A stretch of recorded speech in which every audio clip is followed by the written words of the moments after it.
What happened to your PlayStation 5, you said, sir? Me and my brother were playing Call of Duty, and I beat him, and he got mad and he yanked the HDMI cord and it broke the HDMI. Oh my gosh. Can you fix it, please? Don't worry. I got you. Thank you.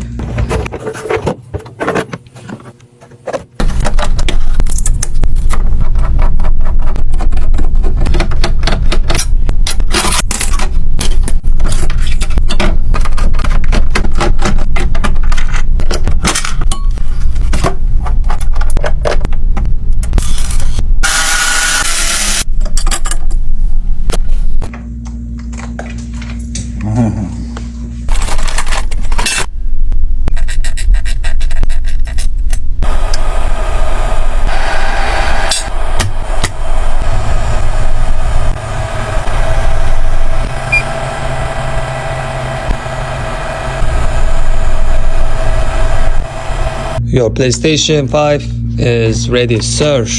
Now you can go and play the games. Thank you. Thank you. Appreciate it. You're welcome. I can play your Call of Duty.